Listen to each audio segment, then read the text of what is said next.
Is there anybody to object his opinion? Not me. Okay.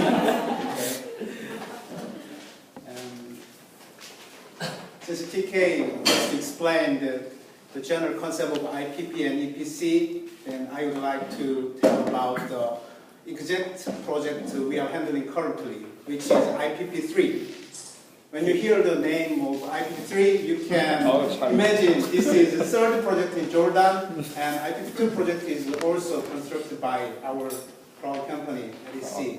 And let's see the location map. So this is the capital city, Amman in Jordan, and 90 kilometers away to the southern side there is Al-Qatrana project site, and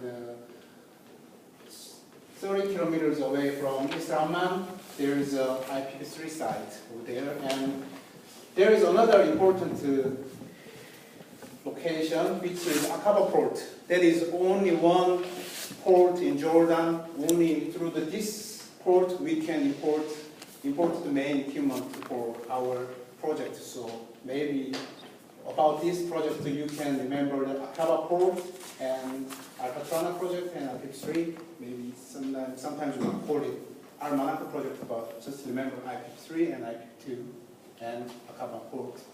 That's all about the location information about Jordan and our project.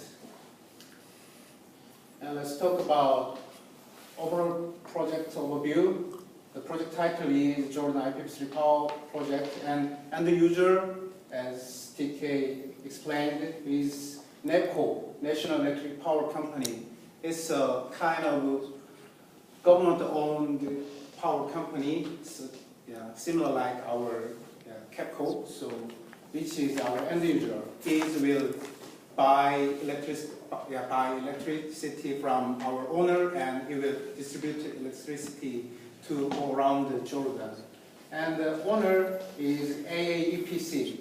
That is a special purpose company which is set up for owning this project, and there are three shareholders named KEPCO, Korean Electric Power Company, and Mitsubishi Corporation, and WDFS. As you can see the slide, WDFS has only 5% of the shares, so it's just nominal shareholders, so we don't care about this company. The KEPCO is key player for this project. He's mainly developed this project, and even the project manager of KEPCO became the CEO of this SPH company. So maybe overall KEPCO is control this project, so we have to keep good relationship with KEPCO. And about the Mitsubishi, second major shareholder, was responsible for funding from money from Japanese financial institutions. So they have done their work successfully. So this project is going well. And about the EPC contractor, which is our side. So the EPC contractor is Lotte and Batsila. So it's a kind of consortium. So Lotte is responsible for onshore construction, and Batsila is responsible for manufacturing of main compartment of power plant, such as turbine and general turbines and generators. And about the project details, it's a kind of a diesel engine power plant.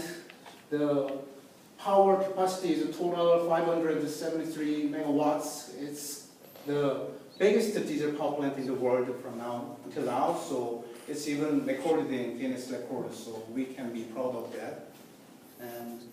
And about the technical details will be presented by Jin, and he's our very special engineer. About what's the engines or turbines, something like that. Yeah, I'm just a legal guy, so.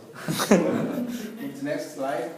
And IPP3 project construction period started 24th September 2009, and it will be finished 19th September 2014.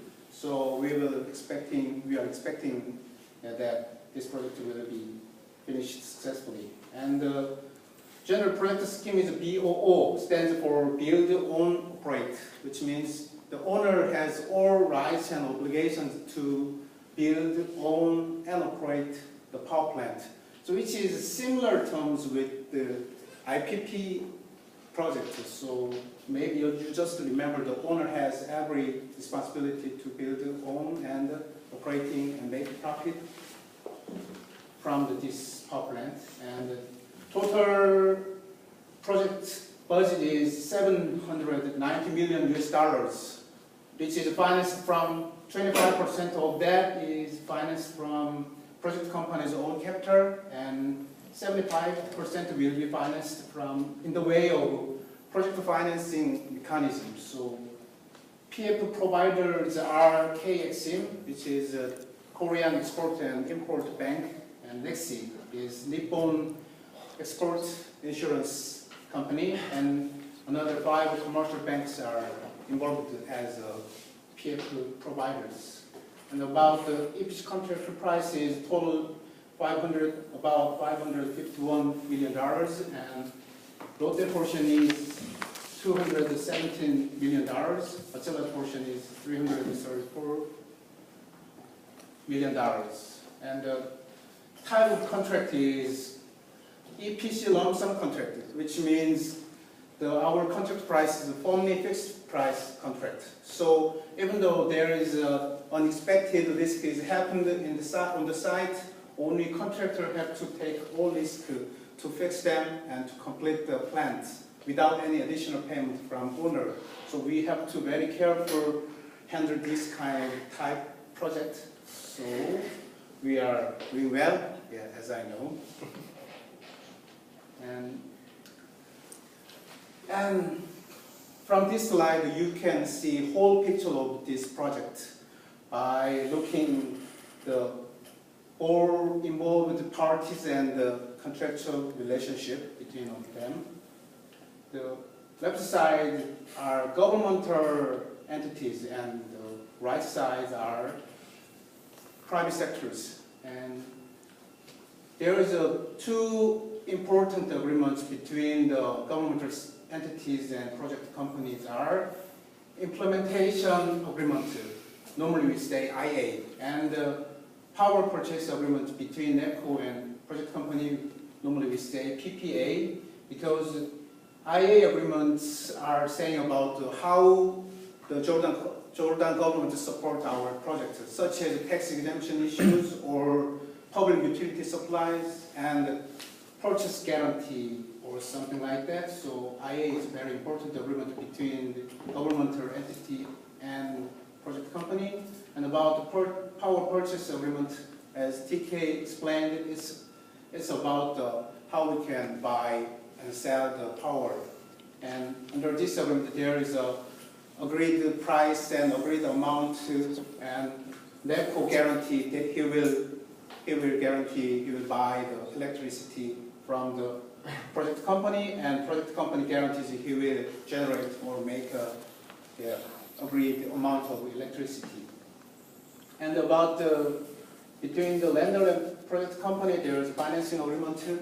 As I already mentioned, 75% of the project total budget will be financed by this agreement.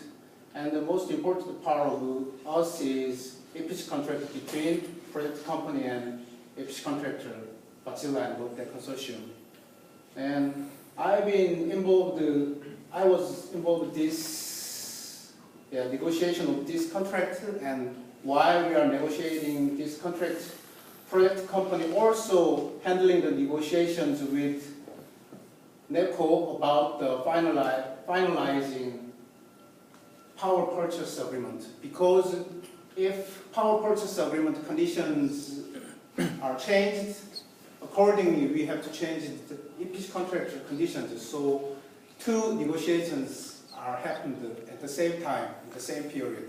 Then it was very hard to compromise, trying to satisfy each party's interest, but we are successfully finalized this negotiation phase, and every contract, every agreements were executed, and is going on in the process. And about internally, there is two parties in EPC contractor. So internally, we have to make an agreement how we can share our scope of work and obligations and responsibilities, and how we can handle the practical matters in the site. So there is another important agreement for us is EPC consortium agreement executed between Lotte and Bachelor.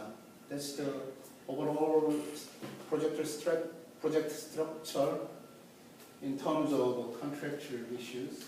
Then this is project time frame. So bidding is closed on 28th July 2011, and there was several negotiations. We were successfully performed at that stages, and we are under construction now. So everything is going well, as I said. So from now on, our genius process engineer Jin will talk about